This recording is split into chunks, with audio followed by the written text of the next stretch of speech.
السلام علیکم ورحمۃ اللہ وبرکاتہ۔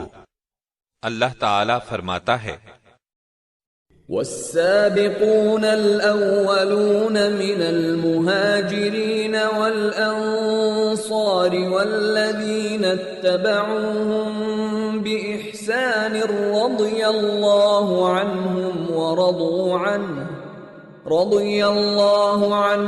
ورضوا عنه وأعد لهم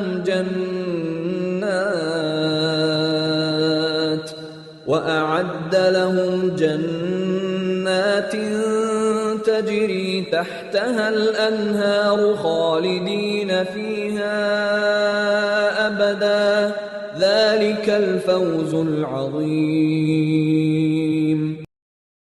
یعنی مہاجرین اور انصار میں سے جنہوں نے اسلام لانے میں سبقت اور اولیت کا شرف حاصل کیا، اور وہ لوگ جنہوں نے نیکوکاری میں ان کی اتباع کی، اللہ ان سے خوش اور وہ اللہ سے خوش ہیں۔ اللہ نے ان کے لیے ایسے باغ تیار کر رکھے ہیں جن کے نیچے نہریں بہہ رہی ہیں، وہ ان میں ہمیشہ رہیں گے، یہ بڑی کامیابی ہے۔ صحابہ کرام کی جماعت میں مہاجرین اور انصار افضل ہیں، پھر انصار پر مہاجرین کو فضیلت حاصل ہے، اور مہاجرین پر عشرہ مبشرہ کو فضیلت حاصل ہے۔ نبی اکرم صلی اللہ علیہ وسلم کا ارشاد ہے، ابو بکر جنت میں ہیں، عمر جنت میں ہیں، عثمان جنت میں ہیں، علی جنت میں ہیں، طلحہ جنت میں ہیں، زبیر جنت میں ہیں، عبد الرحمن بن عوف جنت میں ہیں، سعد بن ابی وقاص جنت میں ہیں، ابو عبیدہ بن جراح جنت میں ہیں، سعید بن زید جنت میں ہیں۔ خلفائے راشدین کا پہلا حصہ۔ خلیفہ راشد سیدنا ابو بکر صدیق رضی اللہ عنہ۔ انبیاء کی جماعت کے بعد اس دنیا میں سب سے افضل انسان اور پہلے خلیفہ راشد سیدنا ابو بکر صدیق رضی اللہ عنہ ہیں، جو عشرہ مبشرہ میں بھی پہلے نمبر پر ہیں۔ ان کے حالات و واقعات انتہائی دلچسپ انداز میں۔ ہمارا دعویٰ ہے کہ سیدھی شروع ہوتے ہی آپ اس میں محو ہو کر رہ جائیں گے۔ جی ہاں، کچھ واقعات ایسے بھی ہوتے ہیں جن میں انسان ڈوب کر رہ جاتا ہے اور ختم ہونے تک ابھرتا نہیں۔ تو آئیے ابتدا کرتے ہیں پہلے خلیفہ راشد، خلیفہ رسول سیدنا ابو بکر صدیق رضی اللہ عنہ سے۔ پیشکش محمد طارق شاہد۔ اللہ تعالیٰ ارشاد فرماتے ہیں، وہ لوگ جو اللہ اور اس کے رسولوں پر ایمان لائے ہیں، یہی تو وہ ہیں جو ان کے پروردگار کے نزدیک صدیق اور شہید ہیں، ان کے لیے اجر اور نور ہے۔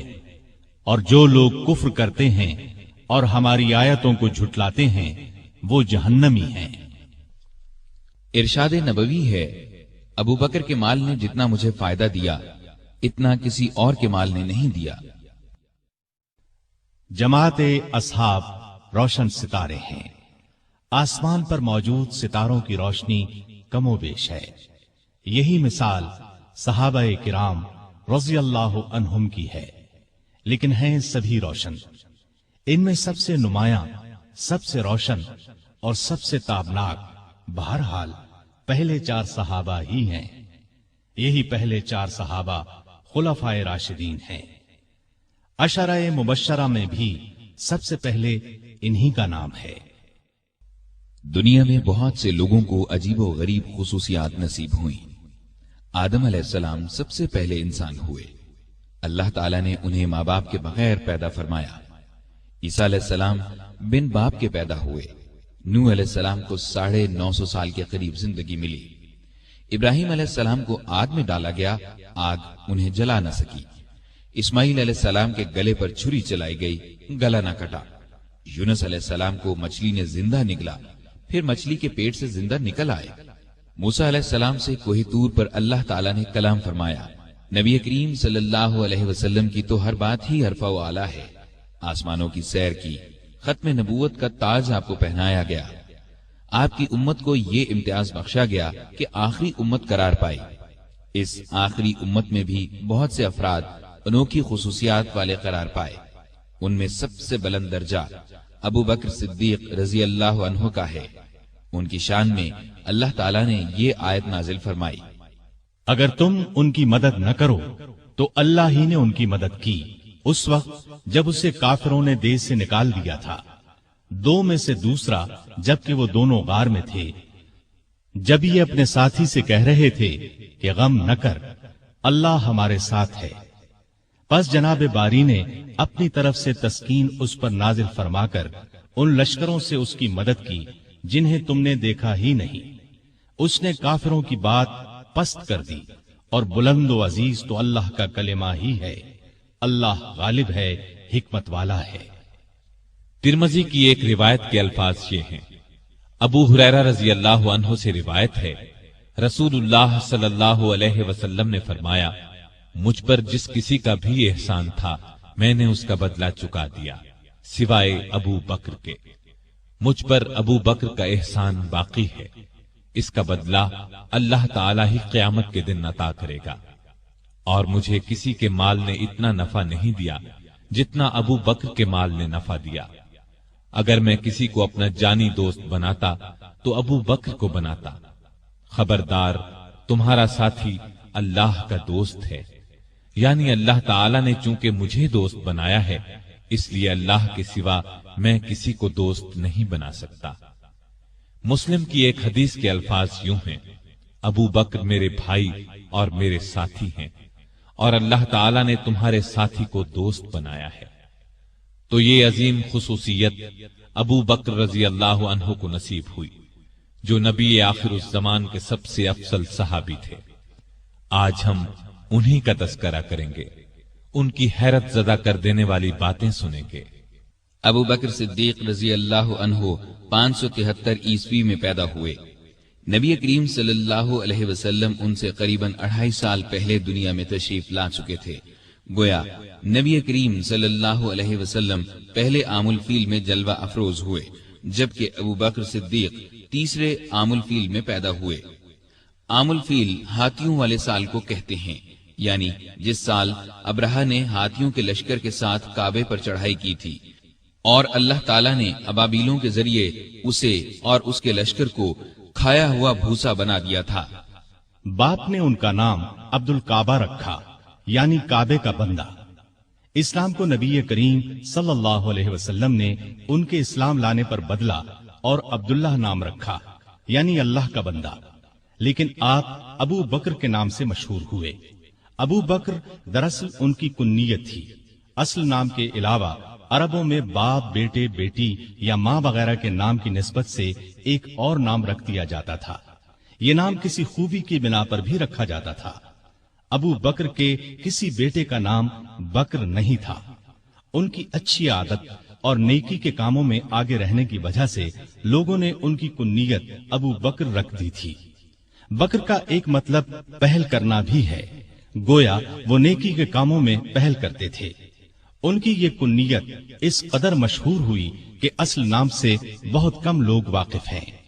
انہوں نے چونکہ ہر موقع اور ہر مرحلے پر نبی کریم صلی اللہ علیہ وسلم کی تصدیق کی کہ آپ سچے رسول ہیں اور جو کچھ آپ فرماتے ہیں بالکل سچ ہوتا ہے، اسی طرح ہر حالت میں، دکھ میں بھی اور سکھ میں بھی انہوں نے نبی کریم صلی اللہ علیہ وسلم کا ساتھ دیا. اسی لیے صدیق کے لقب سے مشہور ہوئے. خود رسول اللہ صلی اللہ علیہ وسلم نے انہیں صدیق کے لقب سے یاد فرمایا. صدیق سے مراد ہے نہایت سچا، سچائی کے خلاف ہر برائی کے مقابلے میں ڈٹ جانے والا. چنانچہ ابو بکر صدیق ہر موقع پر سچے ثابت ہوئے، لہذا صدیق کہلائے. ان کا ایک لقب عتیق بھی ہے. عتیق کا مطلب ہے آزاد. آپ نے انہیں دیکھ کر ایک بار فرمایا، تم اللہ کی طرف سے دوزخ سے آزاد ہو. ایک اور موقع پر آپ نے فرمایا، جسے زمین پر دوزخ سے آزاد کیے ہوئے شخص کو دیکھنا ہو وہ ابو بکر کو دیکھ لے. اس لحاظ سے ان کا ایک لقب عتیق ہوا. ان کا ایک مشہور لقب یار غار بھی ہے. وہ غار ثور میں آپ کے ساتھ تھے، جیسا کہ آپ ابھی آیت اور اس کا ترجمہ سن چکے ہیں. تفصیلات آگے آئیں گی. آپ خاندان تیم سے تھے. قریش کی کئی شاخیں تھیں، ان میں سے ایک کا نام بنو ہاشم تھا۔ نبی کریم صلی اللہ علیہ وسلم بنو ہاشم سے تھے۔ ایک شاخ کا نام بنو تیم تھا، ابو بکر صدیق رضی اللہ عنہ اس سے تھے۔ بنو تیم بھی بہت باعزت خاندان تھا۔ 7ویں پشت میں آپ کا نسب رسول اللہ صلی اللہ علیہ وسلم سے جا ملتا ہے۔ وہ اس طرح کے قبیلہ قریش کے مرہ کے 2 بیٹے کلاب اور تیم تھے۔ کلاب کی اولاد سے نبی کریم صلی اللہ علیہ وسلم پیدا ہوئے اور تیم کی اولاد سے ابو بکر صدیق رضی اللہ عنہ پیدا ہوئے۔ ابو بکر صدیق کے والد کا نام عثمان بن عامر تھا اور ان کی کنیت ابو قحافہ تھی۔ یہ بھی اپنی کنیت ہی سے مشہور تھے۔ کامیاب اور خوشحال تاجر تھے۔ مکے کے لوگ انہیں بہت عزت کی نگاہ سے دیکھتے تھے۔ انہوں نے مکہ فتح ہونے کے بعد اسلام قبول کیا۔ اس وقت ان کی عمر 90 سال کے قریب تھی۔ بینائی جاتی رہی تھی۔ 14 ہجری میں 97 سال کی عمر میں وفات پائی۔ ابو بکر رضی اللہ عنہ کی والدہ کا نام سلمہ بنت سخر تھا۔ ان کی کنیت ام الخیر تھی۔ یہ بھی بنو تیم سے تھیں۔ اپنے شوہر ابو قحافہ کے چچا کی بیٹی تھی۔ انہوں نے نبی کریم صلی اللہ علیہ وسلم کی مدینہ ہجرت سے چند سال پہلے اسلام قبول کیا۔ لمبی عمر پائی اور ابو قحافہ کے وفات کے کچھ عرصے بعد فوت ہوئیں۔ ابو بکر کے 2 بھائیوں کا ذکر بھی تاریخ کی کتابوں میں ملتا ہے۔ دونوں بچپن میں فوت ہو گئے تھے۔ 2 بہنیں بھی تھیں، ام فروا اور قریبہ۔ ام فروا کی شادی اشعث بن قیس سے اور قریبہ کی شادی مشہور صحابی قیس بن سعد سے ہوئی تھی۔ ابو بکر صدیق رضی اللہ عنہ پیدا ہوئے تو ہر طرف شرک کی تاریکیاں چھائی ہوئی تھیں۔ لوگ پتھر اور لکڑی کے بتوں کی پوجا کرتے تھے۔ ابو بکر بچپن ہی سے ذہین اور بہت نیک تھے۔ ہوش سنبھالا تو ماں باپ کو بتوں کی پوجا کرتے دیکھا، لیکن کسی نے ابو بکر کو بتوں کی پوجا کرتے نہ دیکھا، نہ کسی نے انہیں مجبور کیا۔ اس وقت عرب میں لکھنے پڑھنے کا رواج نہیں تھا۔ بہت تھوڑے لوگ لکھنا پڑھنا جانتے تھے۔ ابو بکر پڑھے لکھے لوگوں میں سے تھے۔ شاید انہوں نے بچپن ہی میں لکھنا پڑھنا سیکھ لیا تھا۔ لڑنے کا طریقہ اور ہتھیاروں کا استعمال بھی سیکھا تھا اور تجارت کرنے کے گر بھی سیکھ لیے تھے۔ وہ کبھی نشے والی چیز کے قریب نہیں گئے، نہ کسی برے کام میں کبھی حصہ لیا۔ جوان ہوئے تو خوبیاں اور نکھر گئیں۔ 18 سال کی عمر میں تجارت کا پیشہ اختیار کیا۔ وہ یمن، شام اور عراق وغیرہ جاتے، وہاں سے کپڑا خرید کر لاتے اور فروخت کرتے۔ بہت جلد اپنی سچائی اور دیانت کی وجہ سے دوسرے تاجروں کو پیچھے چھوڑ گئے، دولت مند ہو گئے۔ مکے کے رئیسوں میں ان کا شمار ہونے لگا۔ جتنے دولت مند تھے اتنے ہی سخی، نرم دل اور لوگوں کے ہمدرد تھے۔ بھوکوں کو کھانا کھلاتے، ننگوں کو کپڑے پہناتے، بیواؤں اور یتیموں کی مدد کرتے۔ کسی کو مصیبت میں دیکھتے تو فوراً اس کی مدد کو پہنچتے۔ عام لوگوں کے ساتھ بہت محبت اور شفقت سے پیش آتے۔ کبھی جھوٹ نہیں بولتے تھے۔ شراب اور بتوں سے نفرت کرتے تھے۔ اس زمانے میں جو بے شمار دوسری برائیاں پھیلی ہوئی تھیں ان سے بھی دور رہتے تھے۔ عربی زبان کے بہت اچھے عالم تھے، کبھی کبھار شعر بھی کہہ لیتے تھے۔ عرب میں یہ بات بہت خوبی کی سمجھی جاتی تھی۔ قریش کی مختلف شاخوں اور دوسرے قبیلوں کے رسم و رواج اور حسب و نسب کو جاننے والا ان سے بڑھ کر کوئی نہیں تھا۔ قتل کے مقدمات کے فیصلے وہی کرتے تھے۔ نیکی، پرہیزگاری، دیانتداری، نرم مزاجی، ملنساری اور دوسری خوبیوں کی وجہ سے مکے کے سب لوگ ان کی دل سے عزت کرتے تھے۔ کسی معاملے میں کوئی مشکل پیش آ جاتی تو مشورے کے لیے انہی کے پاس آتے تھے۔ عرب کے دوسرے قبیلے بھی ان کی عزت کرتے تھے۔ تجارت کے لیے دوسرے ملکوں کا سفر کرتے تو عرب کے اکثر قبیلوں سے واسطہ پڑتا تھا۔ وہ سب انہیں ایک معزز اور نیک تاجر خیال کرتے تھے۔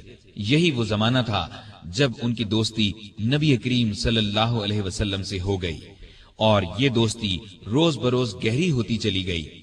دونوں ایک دوسرے کو بہت چاہنے لگے تھے۔ کئی تجارتی سفر بھی ایک ساتھ کیے۔ پھر وہ وقت بھی آیا جب رسول اللہ صلی اللہ علیہ وسلم ہر روز صبح و شام ان کے گھر تشریف لے جانے لگے۔ اس طرح وہ مکے کے تمام لوگوں سے بڑھ کر آپ صلی اللہ علیہ وسلم کے اخلاق اور بے مثال خوبیوں سے واقف ہو گئے۔ اسلام لانے سے پہلے تک ان کا یہی رنگ رہا، یہاں تک کہ 38 سال کی عمر کو پہنچ گئے۔ اس وقت نبی کریم صلی اللہ علیہ وسلم کی عمر مبارک 40 سال ہو چکی تھی اور آپ 41ویں سال میں قدم رکھ چکے تھے کہ آپ نے نبوت کا اعلان فرمایا۔ سب سے پہلے 4 نیک انسانوں نے اسلام قبول کیا، ان میں سے 3 تو آپ کے گھر کے تھے، یعنی خدیجہ رضی اللہ عنہا، علی رضی اللہ عنہ اور زید بن حارثہ رضی اللہ عنہ۔ علی آپ کے چچا زاد بھائی تھے، آپ ہی کے پاس رہتے تھے اور اس وقت ان کی عمر 10 برس تھی۔ زید بن حارثہ آپ کے خادم اور منہ بولے بیٹے تھے۔ خدیجہ آپ کی بیوی تھی۔ گھر سے باہر کے لوگوں میں سب سے پہلے ابو بکر صدیق رضی اللہ عنہ نے اسلام قبول کیا، گویا مردوں میں بھی سب سے پہلے یہی اسلام لائے۔ اسلام لاتے ہی آپ نے فوراً کہہ دیا، اب میری ہر چیز کا مالک اللہ اور اللہ کے رسول ہیں۔ مال اور اسباب تو کیا چیز ہیں، ان کی خاطر جان اور اولاد بھی قربان کر سکتا ہوں۔ نبوت کا اعلان فرمانے کے بعد نبی صلی اللہ علیہ وسلم نے شروع کے 3 سالوں میں صرف ان سمجھدار لوگوں کو اسلام کی طرف بلایا جن سے یہ امید کی جا سکتی تھی کہ وہ جھگڑا نہیں کریں گے اور اللہ کا سچا دین قبول کر لیں گے۔ اس کام میں ابو بکر صدیق نے آپ کا پورا ساتھ دیا، اسلام کی تبلیغ کی اور قریش کے بڑے بڑے لوگوں کو مسلمان کر لیا۔ ان میں عثمان غنی، طلحہ، زبیر، سعد بن ابی وقاص اور عبد الرحمن بن عوف رضی اللہ عنہم جیسے اونچے رتبے کے لوگ شامل تھے۔ رسول کریم صلی اللہ علیہ وسلم کی تبلیغ سے 3 سال میں قریباً 150 نیک مردوں اور عورتوں نے اسلام قبول کیا۔ یہ کام چپکے کیا گیا۔ اس زمانے میں نمازیں بھی چھپ کر پڑھی جاتی تھیں تاکہ کافروں کو ان کے اسلام لانے کا پتہ نہ چلے۔ تاہم ایک دن چند کافروں نے مسلمانوں کو نماز پڑھتے دیکھ لیا۔ انہوں نے مسلمانوں کو باپ دادا کا مذہب چھوڑنے پر برا بھلا کہا۔ نبی کریم صلی اللہ علیہ وسلم کو خبر ہوئی تو آپ نے اپنے پیارے صحابی ارقم بن ابی ارقم رضی اللہ عنہ کے مکان کو مسلمانوں کے جمع ہونے اور نماز پڑھنے کی جگہ بنا دیا۔ یہ مکان صفا پہاڑی کے قریب تھا اور بہت محفوظ تھا، کافر اس پر آسانی سے حملہ نہیں کر سکتے تھے۔ نبوت کے 4تھے سال اللہ تعالیٰ کے حکم سے آپ نے کھلم کھلا اسلام کی تبلیغ شروع فرمائی۔ اس پر کافر بھڑک اٹھے، مسلمانوں کو ستانے لگے، ان کے دشمن بن گئے۔ مسلمانوں نے قریباً 9 سال ظلم برداشت کیے۔ اسلام لانے والوں کی تعداد مسلسل بڑھتی گئی۔ ابو بکر رضی اللہ عنہ نے بھی اسلام کی خاطر ظلم برداشت کیے، لیکن برابر اسلام کی خدمت میں لگے رہے۔ آپ صلی اللہ علیہ وسلم پر جان چھڑکتے رہے۔ جس وقت انہوں نے اسلام قبول کیا ان کے پاس 40,000 درہم تھے۔ ان میں سے اپنے پاس صرف 5-6 ہزار درہم رکھ کر باقی سب غریب مسلمانوں کو کافروں کے پنجے سے چھڑانے اور اسلام کی ترقی کے لیے خرچ کر ڈالے۔ ابو بکر رضی اللہ عنہ کی تبلیغ سے جن لوگوں نے اسلام قبول کیا ان میں طلحہ بھی تھے۔ یہ ابو بکر رضی اللہ عنہ کے چچا زاد بھائی تھے۔ ان کے اسلام لانے کا حال قریش کے ایک سردار کو معلوم ہوا۔ یہ شخص اسلام کا سخت دشمن تھا۔ اس نے طلحہ اور ابو بکر رضی اللہ عنہما کو رسی سے باندھ کر خوب مارا پیٹا، لیکن یہ اسلام پر قائم رہے۔ ایک روز نبی کریم صلی اللہ علیہ وسلم خانہ کعبہ میں تشریف لے گئے۔ کافروں نے آپ کو دیکھا تو جوش میں آ گئے، گھیرے میں لے لیا۔ ابو بکر کو خبر ہوئی تو فوراً کعبے پہنچے اور کفار مکہ سے کہا، تم پر افسوس ہے، تم ایک ایسے شخص کو مارے ڈالتے ہو جو کہتا ہے میرا رب اللہ ہے، جبکہ وہ اللہ کی صاف نظر آنے والی نشانیاں لے کر تمہارے پاس آیا ہے۔ ابو بکر کے یہ الفاظ سن کر کافروں نے رسول اللہ کو تو چھوڑ دیا، سب نے مل کر ان پر حملہ کر دیا اور اتنا مارا کہ لہو لہان ہو گئے۔ یہ مار کھاتے جاتے تھے اور کہتے جاتے تھے، اے عزت اور شان والے اللہ، تیری ذات بہت برکت والی ہے۔ آخر بے ہوش ہو کر گر پڑے۔ ان کے قبیلے والوں کو پتہ چلا تو دوڑے آئے، اٹھا کر گھر لے گئے۔ عائشہ رضی اللہ عنہا فرماتی ہیں کہ ابا جان کو زخمی حالت میں گھر لایا گیا تو حالت یہ تھی کہ سر پر جس جگہ ہاتھ لگتا وہاں سے بال جھڑ جاتے۔ بہت دیر بعد انہیں ہوش آیا تو سب سے پہلے ان کی زبان سے یہ الفاظ نکلے، رسول اللہ صلی اللہ علیہ وسلم کا کیا حال ہے؟ اس وقت وہاں قبیلے کے ایسے لوگ بھی موجود تھے جو اسلام نہیں لائے تھے۔ انہیں یہ الفاظ سن کر بہت غصہ آیا، کہنے لگے، تم پر افسوس ہے، اس حالت میں بھی محمد کا خیال نہیں چھوڑتے۔ جب یہ لوگ چلے گئے تو انہوں نے اپنی ماں سے پھر وہی سوال پوچھا۔ ماں نے کہا، مجھے ان کا کچھ حال معلوم نہیں۔ اس پر وہ بولے، جا کر خطاب کی بیٹی ام جمیل سے پوچھیں۔ ام جمیل کا نام فاطمہ تھا، عمر فاروق رضی اللہ عنہ کی بہن تھی۔ اس وقت مسلمان ہو چکی تھی، لیکن کافروں سے اپنا اسلام چھپا رکھا تھا۔ ابو بکر کی والدہ نے جا کر ان سے کہا، میرا بیٹا محمد کا حال پوچھ رہا ہے۔ تو فاطمہ ان کے ساتھ ان کے گھر گئیں۔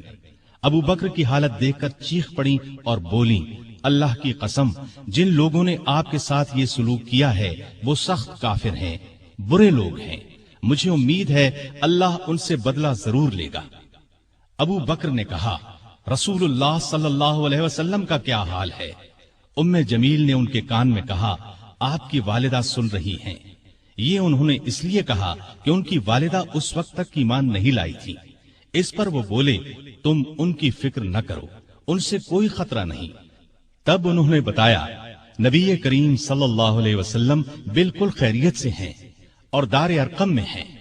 وہ سن کر بولے، اللہ کی قسم، میں اس وقت تک کچھ کھاؤں گا نہ پیوں گا جب تک رسول اللہ صلی اللہ علیہ وسلم کو دیکھ نہ لوں گا۔ آخر رات کی تاریکی میں ام جمیل انہیں رسول کریم صلی اللہ علیہ وسلم کے پاس لے گئی۔ آپ نے ابو بکر کی حالت دیکھی تو آنکھوں میں آنسو آ گئے۔ آپ نے جھک کر ابو بکر کی پیشانی چومی۔ اس موقع پر ابو بکر نے اپنی والدہ کے مسلمان ہونے کی خواہش ظاہر کی۔ آپ صلی اللہ علیہ وسلم نے دعا کی اور والدہ نے اسی وقت اسلام قبول کر لیا۔ اس واقعے کے بعد دونوں میں محبت اور بڑھ گئی۔ ابتدائی 3 سالوں میں کچھ اسلام لانے والے ایسے بھی تھے جو مکے کے کافروں کے غلام تھے۔ ان کافروں کو جب اپنے غلاموں کے اسلام لانے کا پتہ چلا تو ان غریبوں پر ظلم کے پہاڑ توڑنے لگے۔ ابو بکر رضی اللہ عنہ کو جب ان پر مظالم کے بارے میں معلوم ہوا تو اپنی دولت خرچ کر کے ان غلاموں کو آزاد کروانے لگے۔ انہوں نے اپنے مال سے جن غلاموں کو آزاد کرایا ان کے نام یہ ہیں: بلال بن رباح رضی اللہ عنہ، یہ امیہ بن خلف کے غلام تھے۔ وہ انہیں تپتی ریت پر لٹاتا اور سینے پر پتھر کی سل رکھ دیتا تھا، لیکن یہ اللہ ایک ہے، اللہ ایک ہے پکارتے رہتے۔ حمامہ رضی اللہ عنہا کو بھی آزاد کرایا۔ یہ بلال رضی اللہ عنہ کی والدہ تھی۔ عامر بن فہیرہ رضی اللہ عنہ طفیل بن حارث کے غلام تھے۔ ام یمس رضی اللہ عنہا قریش کے خاندان بنو زہرہ کی لونڈی تھی۔ کافر ان پر بہت ظلم کرتے تھے۔ ابو فکیہہ رضی اللہ عنہ بنو عبد الدار یا صفوان بن امیہ کے غلام تھے۔ انہیں بیڑیاں پہنا کر ریت پر اوندھا لٹایا جاتا تھا، کمر پر بھاری پتھر رکھا جاتا تھا۔ لہزیہ اور ان کی بیٹی لبینہ، زنیرہ، ان سب کو ابو بکر نے خرید کر آزاد کیا۔ ابو بکر رضی اللہ عنہ کے والد ابو قحافہ رضی اللہ عنہ اس وقت تک ایمان نہیں لائے تھے۔ بیٹے کو اس طرح دولت لٹاتے دیکھ کر ایک دن بولے، بیٹا میں دیکھ رہا ہوں تم جن لوگوں کو آزاد کروانے پر پیسہ خرچ کر رہے ہو وہ بہت کمزور ہیں۔ تم مضبوط لوگوں کو آزاد کراتے تو وہ تمہارے کام آتے۔ اس پر ابو بکر نے جواب دیا، میں نے ان غریبوں کو اپنے فائدے کے لیے نہیں، اللہ کو راضی کرنے کے لیے آزاد کرایا ہے، وہی اس کا بدلہ دے گا۔ یہ بات سن کر ان کے والد خاموش ہو گئے۔ کافروں کا ظلم جب حد سے بڑھا تو نبی کریم صلی اللہ علیہ وسلم نے مسلمانوں کو حبشہ کی طرف ہجرت کرنے کا مشورہ دیا۔ کچھ مسلمان ہجرت کر گئے۔ ابو بکر نے بھی اپنا وطن چھوڑا، لیکن راستے میں قبیلہ قارہ کے سردار ربیعہ بن رفیع ملے۔ وہ اپنی امان میں انہیں واپس مکے لے آئے، اس لیے کہ وہ ابو بکر کو بہت پسند کرتے تھے۔ مکے میں داخل ہو کر ربیعہ نے اعلان کر دیا کہ ابو بکر ان کی پناہ میں ہیں۔ قریش نے اس شرط پر ان کی پناہ منظور کر لی کہ ابو بکر اپنے گھر کے اندر جس طرح چاہیں عبادت کریں، گھر سے باہر نہ کریں، نہ اونچی آواز سے قرآن پڑھیں۔ انہوں نے یہ بات مان لی، لیکن ان کا دل بہت نرم تھا۔ جب گھر میں قرآن پڑھتے تو بے اختیار رونے لگتے، ان کے رونے کی آواز سن کر لوگ گھروں سے نکل آتے، راستہ چلتے لوگ رک جاتے اور قرآن سننے لگتے۔ مکے کے کافروں نے جب یہ دیکھا تو ربیہ سے شکایت کی۔ ربیہ نے ان کی شکایت ابو بکر کے آگے رکھی۔ اس پر ابو بکر نے ان کی پناہ واپس کر دی اور فرمایا، میں اپنے اللہ کی پناہ پر راضی ہوں۔ ربیہ نے جا کر کفار سے کہا کہ ابو بکر نے میری پناہ واپس کر دی ہے، اب تم جانو وہ جانے۔ بعد میں یہ ربیہ بن رفیع مسلمان ہو گئے تھے۔ ان کی کنیت ابن داغینہ تھی۔ عرب کے مسلمان بہادروں میں ان کا شمار ہوا۔ اب ابو بکر رضی اللہ عنہ پہلے کی طرح اسلام کی تبلیغ کرنے لگے۔ رسول اللہ صلی اللہ علیہ وسلم کی حمایت میں ہر وقت جان ہتھیلی پر لیے رہتے۔ کافروں نے کئی بار انہیں شدید تکالیف پہنچائیں۔ ایک دفعہ نبی کریم صلی اللہ علیہ وسلم خانہ کعبہ میں نماز پڑھ رہے تھے۔ ایک کافر عقبہ بن ابی معیط نے آپ کی گردن مبارک میں چادر ڈال کر بل دینا شروع کیے۔ وہ آپ کا گلا گھونٹنا چاہتا تھا۔ ابو بکر دوڑ کر وہاں پہنچے، عقبہ کو دھکا دے کر ہٹایا اور بولے، تم ایک ایسے شخص کی جان لینا چاہتے ہو جو یہ کہتا ہے میرا رب اللہ ہے۔ اس پر عقبہ اور دوسرے کافروں نے ابو بکر کو مار مار کر ادموا کر ڈالا۔ ایسے اور کئی موقعوں پر نبی کریم صلی اللہ علیہ وسلم کی حفاظت کے لیے سینہ تان کر کھڑے ہو گئے، خود مار کھا لی تاکہ آپ صلی اللہ علیہ وسلم کو تکلیف نہ پہنچے۔ نبوت کے 12ویں سال معراج کا واقعہ پیش آیا۔ صبح کے وقت جب رسول اللہ صلی اللہ علیہ وسلم نے ابو جہل وغیرہ کے سامنے یہ واقعہ بیان فرمایا تو وہ مذاق اڑانے لگے اور ابو بکر کے پاس گئے اور کہا کہ دیکھو تمہارے صاحب کیسی باتیں کر رہے ہیں۔ اس پر انہوں نے جواب دیا، اگر محمد صلی اللہ علیہ وسلم نے یہ باتیں کہی ہیں تو ان کے سچا ہونے میں مجھے ذرہ بھر شک نہیں، کیونکہ سچ کے سوا آپ کی زبان مبارک پر کوئی بات نہیں آتی۔ پھر خود آپ کے پاس آئے اور پوچھا، اے اللہ کے رسول صلی اللہ علیہ وسلم، کیا واقعی آپ نے ایسا فرمایا ہے؟ آپ نے فرمایا، ہاں۔ یہ سنتے ہی ابو بکر نے عرض کیا، جو کچھ آپ نے فرمایا میں اس پر ایمان لاتا اور تصدیق کرتا ہوں کہ آپ بالکل سچے ہیں۔ ابو بکر کو صدیق کا لقب اسی لیے ملا کہ انہوں نے اس موقع پر اور دوسرے موقعوں پر بھی ہمیشہ رسول اللہ صلی اللہ علیہ وسلم کی تصدیق کی اور آپ کی نبوت کی گواہی دی۔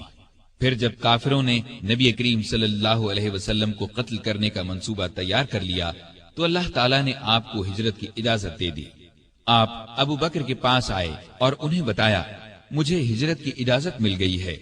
یہ سن کر ابو بکر نے عرض کیا، میرے ماں باپ آپ پر قربان ہوں، کیا مجھے بھی آپ کے ساتھ چلنے کی اجازت ہے؟ آپ نے فرمایا، ہاں۔ یہ سن کر ابو بکر اتنے خوش ہوئے کہ رونے لگے۔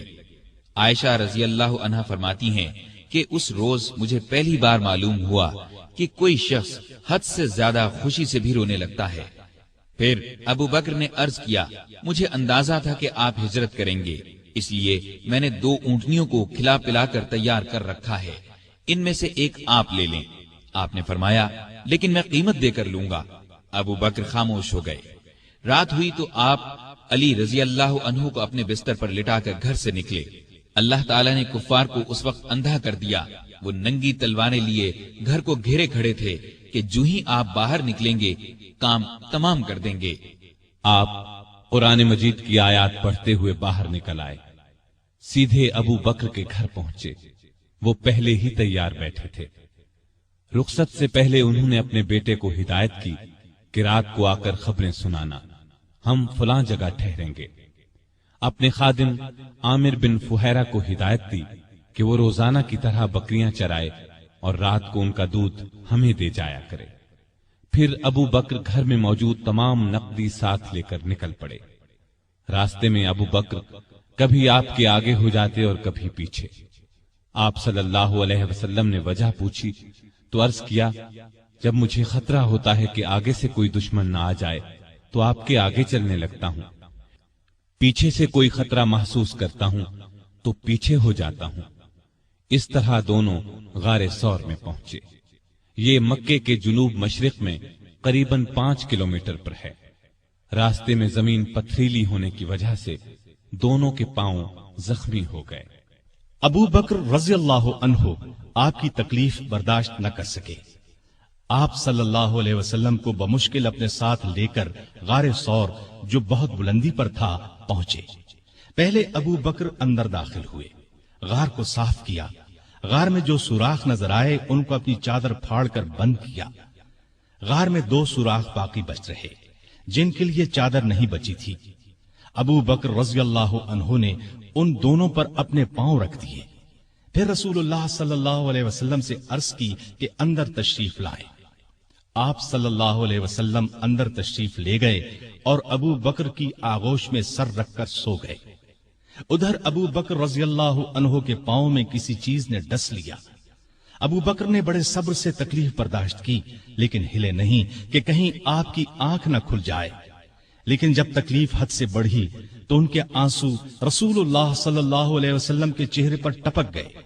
آپ کی آنکھ کھل گئی۔ آپ نے فرمایا، ابو بکر تمہیں کیا ہوا؟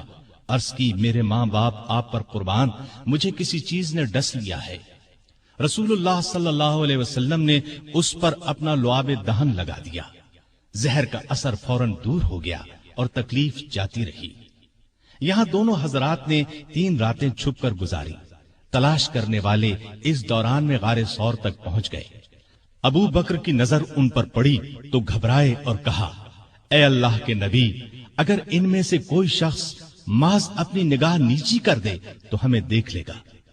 نبی کریم صلی اللہ علیہ وسلم نے فرمایا، ابو بکر، ایسے 2 آدمیوں کے بارے میں تمہارا کیا خیال ہے جن کا تیسرا اللہ ہے؟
اس وقت اللہ نے کافروں کی آنکھوں پر پردہ ڈال دیا، وہ غار کے اندر نہ دیکھ سکے۔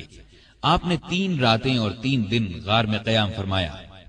عامر بن فہیرہ دودھ پہنچاتے رہے، آپ کی بیٹی اسما رات کو کھانا پہنچاتی رہی، اور عبداللہ رضی اللہ عنہ دن بھر کی خبریں بھی سناتے رہے۔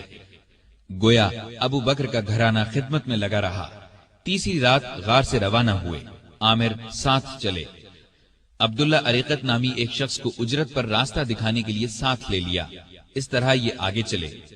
ادھر مکے کے کافر آپ کی تلاش میں نکلے، کیونکہ گھر میں انہیں علی رضی اللہ عنہ ملے تھے۔ پہلے وہ ابو بکر رضی اللہ عنہ کے گھر پہنچے، وہ وہاں نہ ملے تو کافروں نے اعلان کیا، جو شخص محمد یا ابو بکر کو پکڑ کر لائے گا اسے ہر ایک کے بدلے 100 اونٹ انعام میں دیے جائیں گے۔ قبیلہ بنو مدلج کا سردار سراقہ یہ اعلان سن کر ہتھیار لگا کر آپ کی تلاش میں گھوڑے پر روانہ ہوا۔ یہ بڑے ڈیل ڈول کا اور بہادر شخص تھا۔ تلاش کرتے کرتے ان حضرات کے نزدیک پہنچ گیا، لیکن گھوڑے نے ٹھوکر کھائی، زمین پر گرا، دوبارہ سیدھا ہوا، پھر گرا۔ ادھر ابو بکر مڑ مڑ کر اس کی طرف دیکھ رہے تھے۔ بولے، اے اللہ کے رسول، ہمارا پیچھا کرنے والا بہت قریب آ گیا ہے۔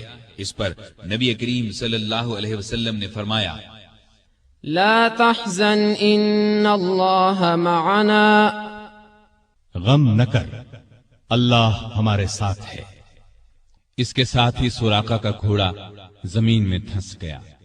یہ دیکھ کر وہ پکارا، مجھے معاف کر دیجئے، میں آپ کو کوئی تکلیف نہیں پہنچاؤں گا۔